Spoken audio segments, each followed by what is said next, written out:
One thing that I also was fascinated with were some of the weapons. And I was thinking, when they were doing the hand-to-hand combat, how difficult it must have been to know that at any moment, your insides might be laying on the ground from one of these weapons. You brought some today. Yeah. He said, yeah, just a small part of my collection. But I do want to talk about some of these because the significance of like Kuleana, when he had his club with all the teeth in it, this is a smaller version of that. Yeah. I want to hold this up. Real human teeth. Yeah. Correct. Drena doesn't like that one. Yeah, but it's. I got it from the dentist friend. You know what I mean? Hey. He's gonna throw them away anyway, bro. Yeah, you know what I mean? yeah. It's not to degrade anybody or wish them bad, but would have been in a rubbish can. So. Well, I agree. I mean, this is a physical and visual specimen of what these weapons actually look like. I can imagine getting hit with this and the teeth like literally ripping through your flesh. Pretty much. Tell me a little bit more about this. What is this called? It's called a neva, and it's a hand-to-hand combat. This one was made by my friend Saul Appeal, and he gifted that to us a while ago. He likes my paintings, and so we did a little swap.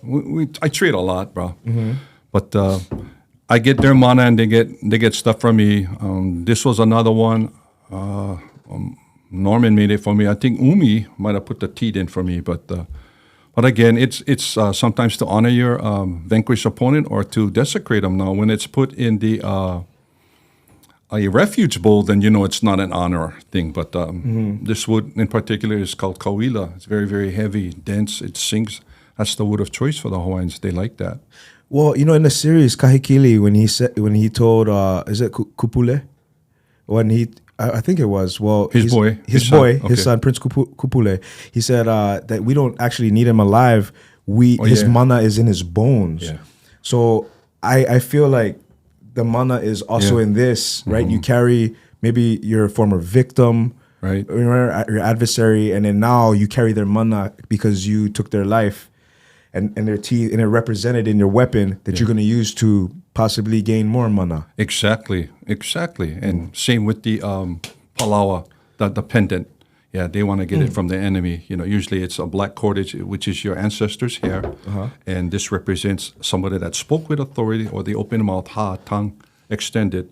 So that's what it's not a fish hook. It's never meant to catch fish, but this is what this represents, and you see it on a lot of the warriors in the movies, and the women wore them too. But it's usually accompanied with your ancestors' hair, 8 strand, 8 braid, and all that mana. So you have that protecting you in battle.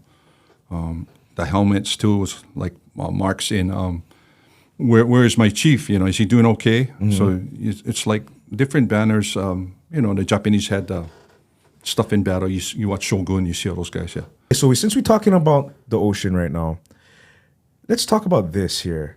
This is swordfish. So swordfish and Prince Kapule. Yeah, he had a weapon that was very similar to this, and every time he running inside the forest or whatnot, to me it looks like such an amazing piece that would impale somebody all the way through. Yeah, and give you the reach too. Yeah, I mean, you have to be up and close like this guy. Yeah? You got to get a little closer. Okay, so tell me a little bit about what this weapon is. Well, it's sort of like to assimilate a sword, and it was gotten from the broadbill swordfish. Umi Kai made this for me, my cousin Umi. He's excellent. All you guys know Umi out there, a very humble guy. He made a lot of the weapons for the Chief of War too. They went to go see him because those guys knew where to get the best. But it was used, Hawaiians were excellent in using their natural resources, okay? Yeah. They were not Stone Age, really, no metal and stuff like that. So this one, and then shucks, I forgot, but there's also a marlin bill, which is like a dagger. It's just as deadly. Yeah. And it's very strong. Yeah, it is tough. Yeah, it's almost like, I don't know, man, that's all. It will be cartilage, but it's solid. And then, it'll do damage in a guy that knows how to use it, of course. And then you can block too, right? Okay. Yeah.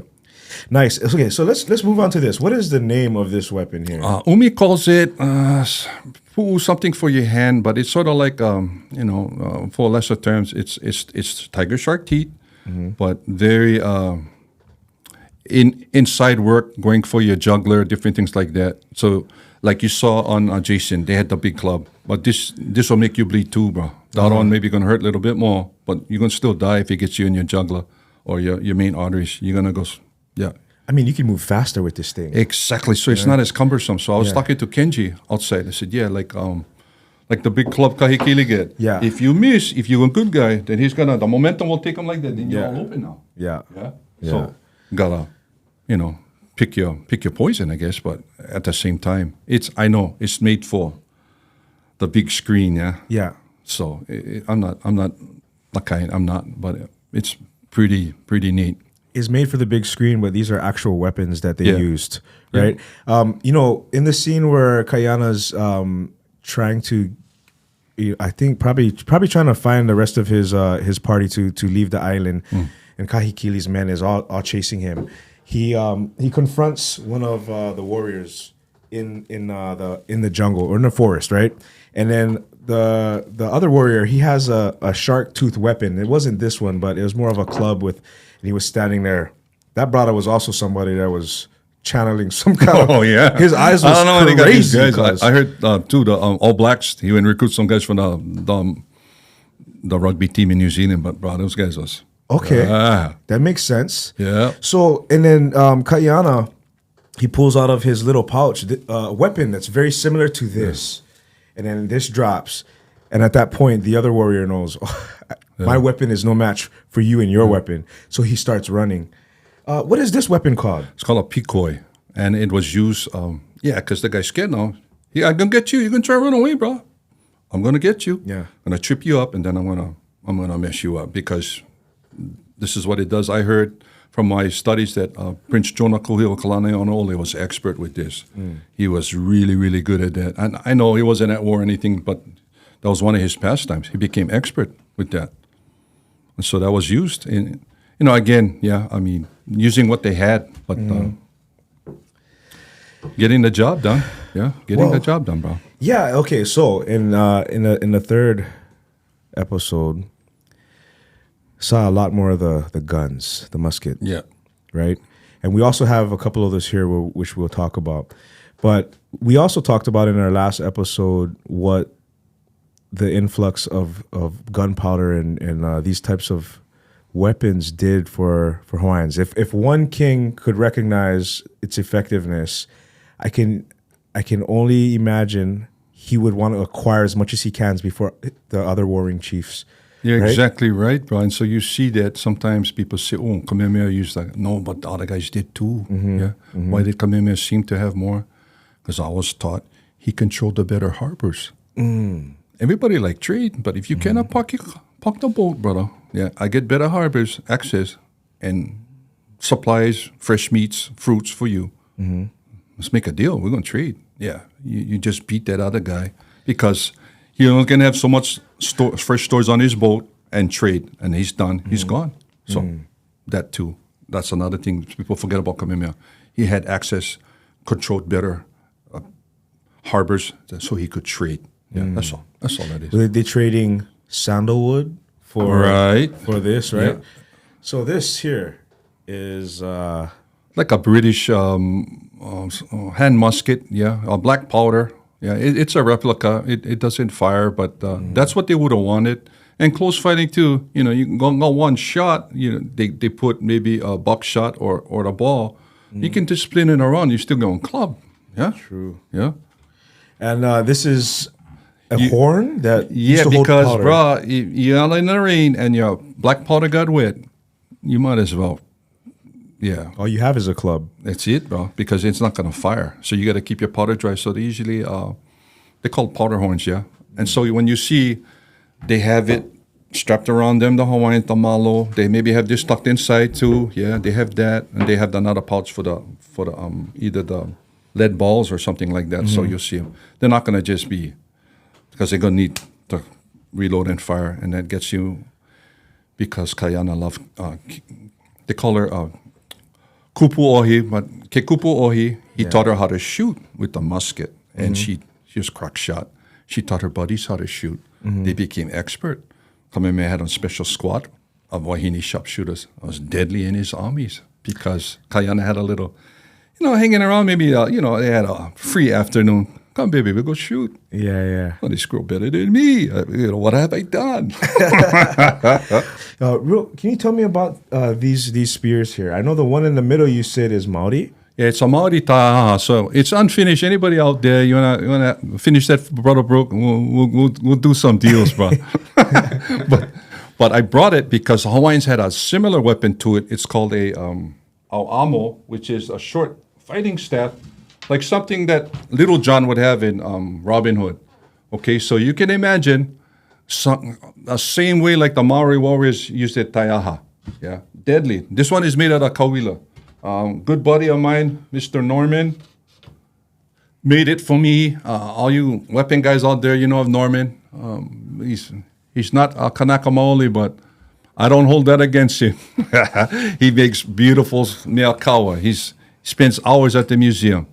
He told me he's Buddhist, so he said that he believes before he became Japanese, he was on Hawaiian in the old days, and he used to make weapons. I saw him for make them good today. I said, right on, bro. I believe you. Interesting. Yeah. Reincarnation, man. That's an amazing subject that we like to touch on here as well. That's my buddy Norman, so.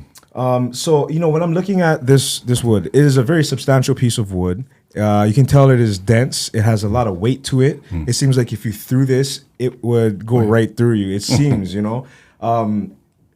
There's also barbs on here, which would lead me to believe if you got stabbed and somebody ripped it out, it'd rip a lot of your flesh and insides out. That's why they made them like that. Exactly. And you thrust like that, and you try that kind, you're going to, yeah. And going in and going out too, bro. Big hole. Yeah, exactly. Wow, this is killer. I would be on Farmer, by the way, or on Artist. Yeah. Or even in Japan too, right? The Okinawa guys, they took away the weapons. They made their plow, the different things, and they turned that into weapons, True. Yeah. The o'o turns into the... Yes, sir. Yes, sir. And then this one here is it's a thinner piece of wood, not as heavy. But it's olopua, which is hard to get. They use that too, but mostly in quick throwing strikes. Yeah, they had the longer ones too. They call pololus, where they act like like Braveheart when the horses was charging. You put them up like that to break the ranks. Yeah, that's all it was. They had some when they came on shore. They tossed it like that. So they said they had an account like that, but basically.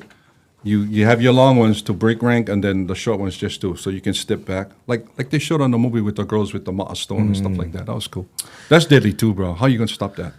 Yeah. They have the battle mats sometimes, but even that they didn't show it in the show. But the lauhala stuff they made as battle mats, but it was good, man. I liked it. I eat that stuff breakfast, lunch, and dinner. You know that. Sir. I just get them playing on the background all the time. Yeah.